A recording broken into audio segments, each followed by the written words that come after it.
This is something that is near and dear to my heart because gratitude never really hit for me. Not the way that I needed to. Like, I understand it on a logical level, and I understand how powerful it is on a head space level. But it just, I need it to click on the inside of me so I can do something with it. And something that I picked up from Abraham Hicks, who is a great spiritual guide, teacher, whatever you want to call it. Look into her or them, if you will. See if it resonates with you. Take it for what it is. But something that Abraham Hicks talks about a lot is, instead of saying gratitude, say, appreciation. And that's better for me. But it's not that quite that click that I need. For me, when I'm pissed off and I'm angry and I'm upset or I'm sad, or if I'm feeling so-called negative emotions, I ain't trying to hear this love and light type shit of find something to be grateful for. I get it, but that don't help me in those situations. What works for me is resourcefulness. I like to look at gratitude as a form of resourcefulness. When I'm in a situation that I don't want to be in, telling myself to find something to be grateful about it don't really hit. That hits when I'm already in a good headspace, when I can already build on the momentum that I already got going. But when the day is daying, because we all have days where everything just go wrong. It don't matter how spiritual you are, it don't matter how much you know, everybody still has those days where it's like, what the fuck else can go wrong? And in those moments, what helps me is my tapping into resourcefulness, because that's something that I've always loved doing, and something that I've always loved about myself is that I can turn some water into wine. Okay, ain't that what Jesus and them be talking about? You got to figure out how to turn whatever the situation is into something that you can use. And so the way that I use resourcefulness is like, I ask myself, what is going on in this situation that I can put in my tool belt for the future? Because it's something here that I can take with me to make myself a better person, to make myself stronger, to make myself more confident. Something that I can use to make myself better and more whatever, stronger, powerful, however you want to phrase it. It's something that I can use to my advantage here. And I'm going to find it. And not only that, how can I take this situation as a whole and learn from it, so that when something, if you live long enough, it's a matter of when, not if. When something similar happens, how can I better react or better equip myself to handle the situation? So I like to look at it like, like Batman. It's always been my favorite superhero. But what can I use from this situation to put in my tool belt? And I'll tell you one situation where how I use this. My first big girl job, hated that shit so much. Hated it to my core. And I wanted to get out of it so badly. But like most young people, I didn't see any other way other than digging deeper into my negative emotions and hating it as a way of, I don't even know, like, because when you look back on certain things like this, it's not productive, but it gives you some relief in a sense to complain about it, to hate it, but it's not helping you rise from the situation.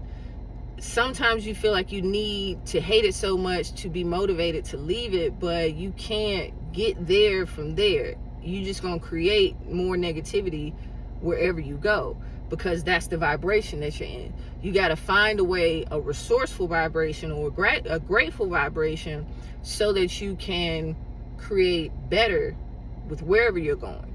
So I was in my job and I had this racist ass manager, and just like I posted in my last video, she was one of the ones where she didn't have to call you out your name, she didn't have to say anything unprofessional, but you could tell very clearly she did not like black people. And I was at this job. I worked the mid shift, and it was the worst shift. If you've ever worked a mid shift on a job, you know a mid shift is the worst fucking shift that you could work, because it's like you don't have a day. You know, you come in, like I would come in around like 11 o'clock. I wouldn't get off until like 10 o'clock. Your day is shot. So I'm like 20, you know, a fresh little crisp 22, and I got my first job, and I'm thinking that, you know, this first job out of college is going to be the answer to all my prayers. Incorrect. How wrong was I? Okay, it was terrible, and it was the most depressing. Where I worked in this factory, I smelled every time I went home. It's like I smelled like the factory. All my clothes, I had to wear dress clothes, but all my dress clothes smelled like the factory that I worked in. And I worked Monday through Friday, but it was like sometimes you had to work on weekends. It was very depressing. And all the people that worked there, they had been there for years and years. They was all jaded, and the culture was just very toxic. And so I think I worked there about maybe like 8 months. And I was, of course, the youngest person there. Everybody was all broke down and beaten by the job. They'd been there for years and years and years. And I'm the fresh meat out of college. And an opportunity came up for me to basically get like daytime, you know, banker's hours. Still working for this company, but not in this depressing ass environment that I was in. It was still a part of the company, but it was an annex building, not too far away. And they asked me to take over the role because they were, I guess whatever the manager was there had quit, retired, whatever. And so they needed someone to fill in. So I filled in for about 3 months. 3 months I was there. I'm loving it. You know, I get off work, sun's still out. I'm like, man, okay. I stuck it out. I finally got my payoff, right?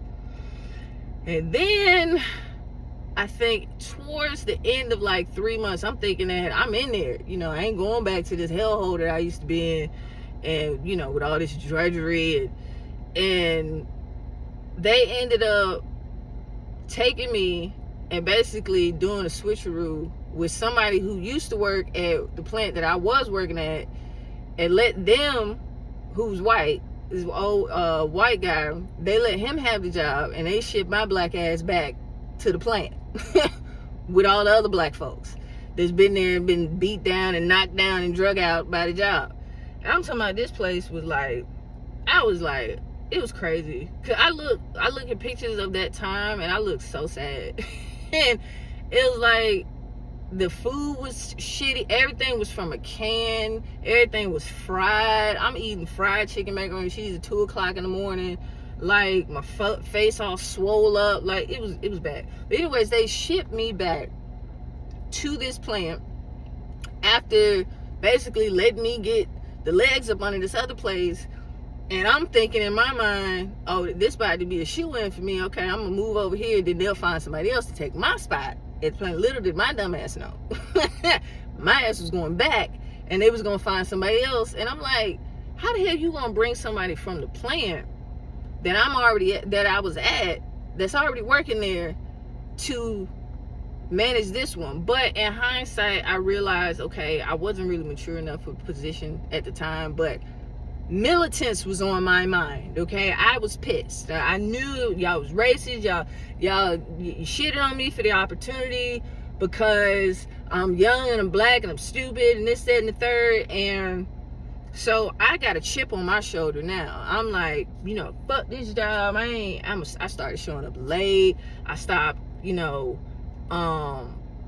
doing my best, and I just started slipping. And then soon, sure enough, after so long, not even that long, probably like 30 days of that, and I'm just like, man, fuck you white folks, I ain't doing this shit. And they put me on a PIP, or they were about to put me on a PIP, I think.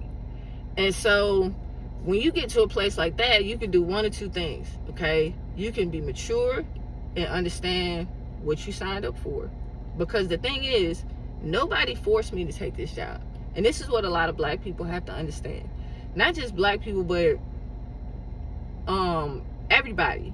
You know, if you got a chip on your shoulder about whatever job you've taken, and you pissed off about the toxic culture or whatever, or you don't like corporate culture, or whatever it is that you signed up for, you got to understand that you signed up for this, okay? Take responsibility for that choice. Nobody forced you to take this job. Well, I got bills, I got to do it, I got to work for somebody. Yeah, you do, but you didn't, nobody put a gun to your head for you to work for this particular company. And if you get new information about how this environment is no longer serving you, you don't take the immature route and throw a tantrum basically through your actions. What is that going to get you? They going to fire your ass and be done with it and replace you and move on. And you going to be the dumb one that's sitting there without a job. So they were about to put me, they had sat me down and they were going to put me on the PIP, the racist lady and her little sidekick. And so I said, you know what? I'm about to use this shit to my advantage. I came in, turned a whole new leaf. Not because they had whipped me into shape. Furthest thing from that. Because when you in a war, right, you got to throw your enemy off. You can't do what is predictable, because all they gonna do, oh, they move over there, okay, boom, pew. They move over there, okay, pew. You gotta go over here. Make them look over here while you over there. Okay? So I had to let them think that they had gotten me in order, because the order that I got myself into wasn't for them. I don't give a fuck about y'all. I'm about to get the fuck up out this bitch. And so I started coming to work early, started doing extra because I wanted to take the heat off my neck. And I didn't want to deal with no performance plan, because that's what a PIP is. I didn't explain that. A PIP is a performance. If you ever worked in corporate, it's a performance something. Basically, once you get on one of them things, you got about 30 days before they kick you out the door, because that's the paperwork that they building on you so that they have a case to fire you. And so I started doing all types of extra shit. And so I had to I got the heat off me. And so they thinking they like, oh yeah, we got the black chick and we got her in check. And so meanwhile, I'm like, so I have to come in at 11. I hate this fucking hour. But because I come in so late in the morning, what does that mean? I got time to take interviews and do interviews in the morning before I even come to work. Right? Right. So I started interviewing. I already had a situation lined up with somebody who left there and went to the spot that I was trying to get to. So I was able to do my interview in the morning, then go to work like nothing happened. Didn't have to request off or anything. And so I got the job that I wanted, which had the banker's hours that I was striving to get. And I threw them all the way off my path. And after because they had put me on the PIP. No, they didn't put me on the PIP. They was about to put me on the PIP. And I think it was about maybe like 3 weeks it took me to do the interview, sign the paperwork, do all that jazz. And I got my offer. And then I still gave them 2 weeks notice, because I'm just that type of person. Like, I don't care about them, but it's like the way the universe works. I know when I'm cutting corners for certain things. And so I like to line things up so that I get that energy back. So I remember I came in the office, bam! 2 weeks notice. Motherfucker went cross-eyed. he didn't see it coming. He didn't even see it coming. He thought I was just gonna be whip me back into shape and I'm gonna just be there and run down and wore out like all the other jaded motherfuckers that's stuck at that job. 2 weeks notice, and he couldn't even say nothing. And in 2 weeks, bye, I was gone out that motherfucker. So that's what works for me. It's like, if you in a situation where it is, unpleasant, and you angry about it, you pissed off about it, take accountability for it and see where you can utilize what you already have going for you to rise above that situation. Because that's how you have to do it. You can't get to a better situation by shitting on what you are already sitting on, because God don't give you more if you don't know how to utilize what you've already been given. Because complaining is basically like asking for a break from the universe. It's like, I got too much on my plate, I got too much going on, I can't deal with what I got going on right now. So the universe is not going, it don't even make sense for the universe to give you more. Why would it give you more when you can't handle what you already got going on right now? So that's great. Gratitude, resourcefulness, appreciation, however you want to look at it, is like, okay, I can handle what tools, which is what they really are. I can handle what situations I got going on right now. I can manage these well. Give me some more. And then that's how you get out of it. Make sense? Hope you're having a wonderful day. Be blessed.